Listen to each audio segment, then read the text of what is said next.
Junita Mukherjee from SS Public School once again, going for the revisions. Now we have already been revised these 2 chapters previously, so I am going to revise you the 3rd chapter only, just because the time is no more, time limit is limited, and we have to revise more and more things in this short ample of time is not there, and short limit we have to complete all the chapters here.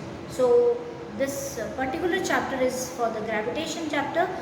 Revision of this gravitation chapter, I will tell you about the gravitation and what are the properties related with that, and some examples which I am going to give you in respect to that of the Archimedes principle, relative density, and many more things.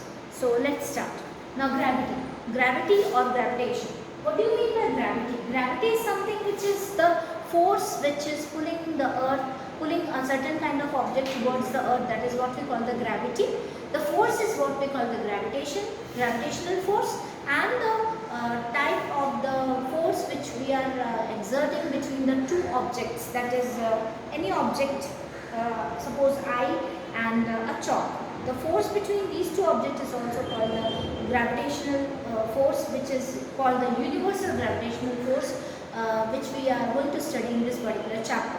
So gravitation is something, what is the force which is exerting the earth, exerted by the earth towards, pulling that object towards that earth is what we call the gravitational force, etc.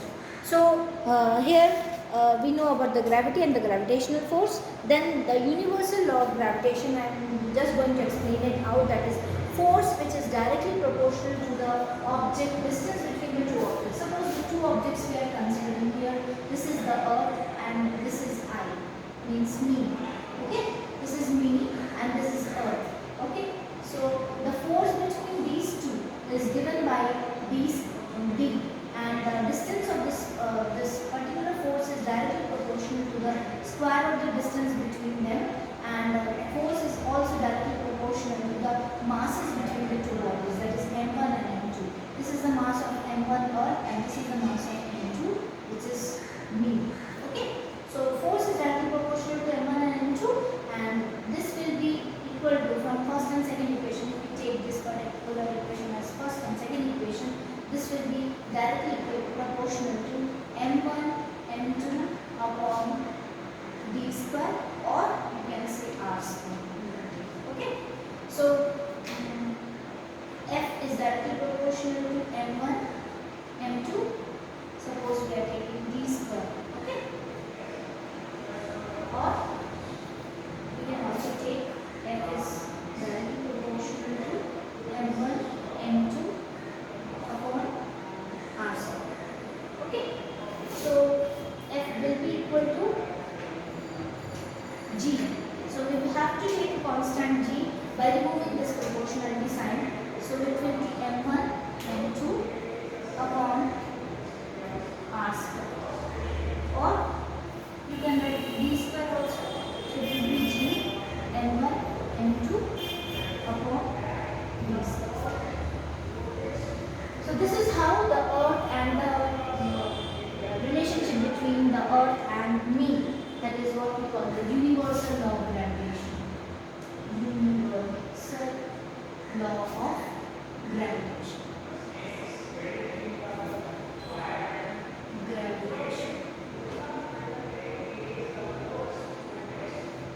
This is what we call the universal law of gravitation. So this is how we are getting this particular formula, and if this particular value is equal to 1, which value? If we take this particular value of g, or if we take this particular constant value of f is equals to 1, then it will be equal to 1 into d square upon mg. So if we can calculate this particular value of g, so how we need to calculate the g? Then g will be equal to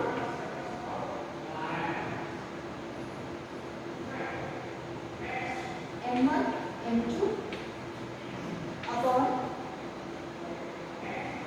f r square, or m1 m2 upon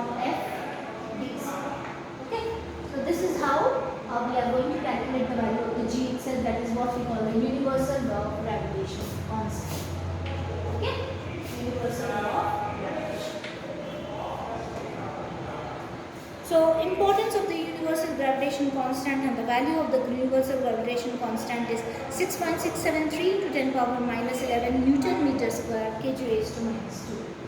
6.623 into 10 to the power minus 11. Okay? 6.623. 673.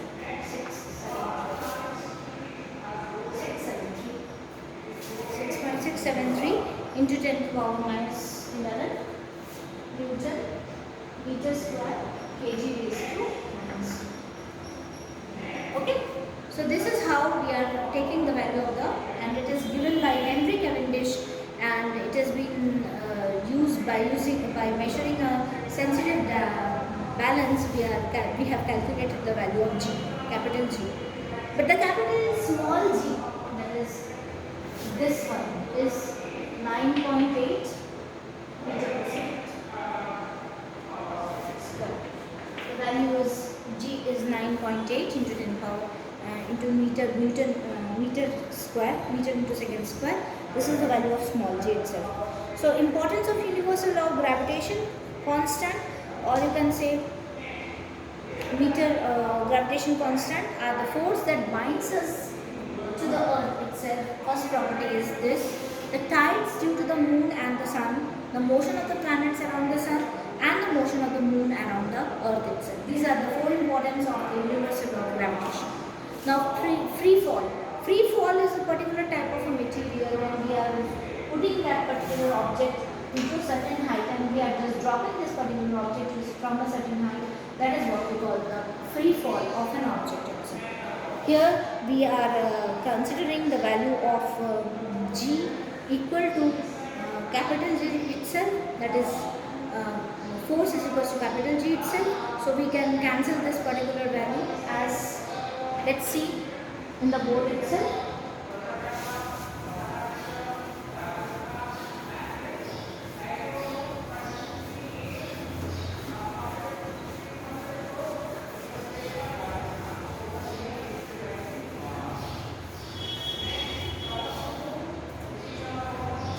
So in this particular value, we are taking the value of mg, or force, is equals to G m1 m2 upon d square. Okay, this we can take as F, that is LHS. We are taking as mg,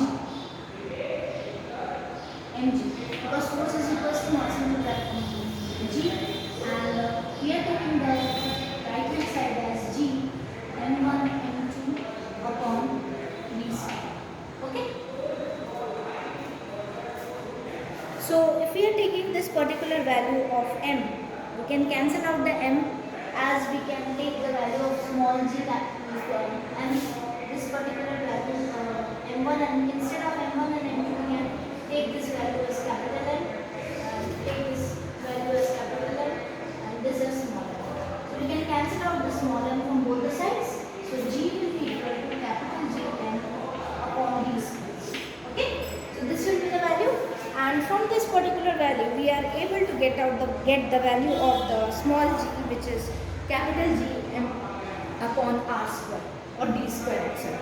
Okay, so we can put the value of G is equals to 6.7 into 10 power minus 11, and m as the mass of the earth is 6.10 to the power 24. And radius of the earth is 6.74 into 10 power 6 meter, and calculate the value of G as 9.8. G is equals to 9.8 meter per second. Okay, so this is how we are calculating the value of the small g from this particular formula. Now, motion of an object under the influence of the gravity for the force of the earth itself, we have the three motions, and from these three principles of motions we are able to find it out, the value of V is equals to U plus AT, S is equals to UT plus half AT square, and V is equals to U square plus UA 2AS. Now, mass is something which is different at different places, but weight is something which is same at all the places. So this is the major difference between mass and weight here. So weight of an object on the moon is somewhat equal to the 1/6 part of the of the object on the earth itself. So weight of the moon, there is a particular derivation of this formula. Kindly do it by yourself. And thrust and pressure, I need to explain to you thrust and pressure. So particularly the object this particular object, if you are considering a chalk, okay, so the pressure of the chalk is there in the point where it is starting, where the writing starts. So pressure is equal to thrust upon area. So when there is a pressure, there will be a thrust working upon the area of cross-sectional area of that particular object. Okay. So if we are putting a thrust, means we are putting pressure on a particular area, thrust will be working in that particular object. The effect of the thrust on the sand is while standing that while lying. The thrust on the area is called the pressure, or the pressure is equals to thrust upon area itself. So it is the SI unit of pressure is given by Newton meter square, or you can say the Pascal. It is also denoted by Pascal, or the SI unit of pressure is Pascal itself.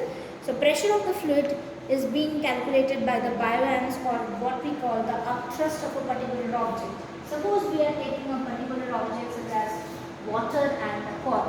When we are putting the cork deep inside the water, we will be able to exert a particular kind of the thrust or the pressure which is making the cork towards its opposite direction, that is towards us. Or we can say there is a thrust in the liquid, or what we call upthrust in the liquid, which is forcing the liquid, forcing the cork to go in the upward direction, to move in the upward direction. That is what we call the upthrust or the bioams. Now, Archimedes principle. Archimedes principle is given by Archimedes, which is who is a Greek scientist. In when he was once in a bucket full of water in a tub. He stepped into that particular tub and he started shouting in the street, "Eureka, Eureka!" And Eureka means I have got it. That means he helped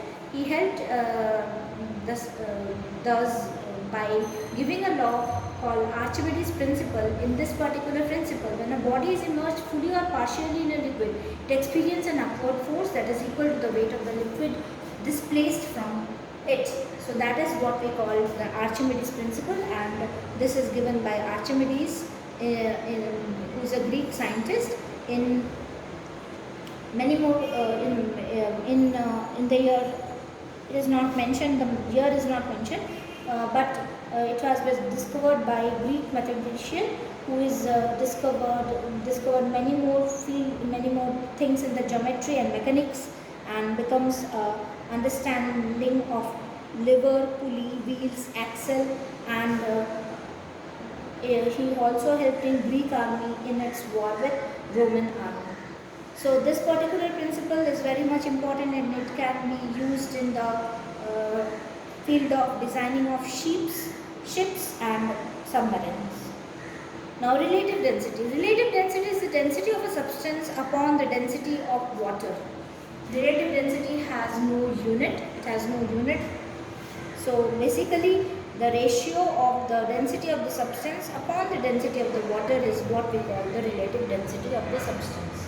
So these are the things which we have to note it down in your copy.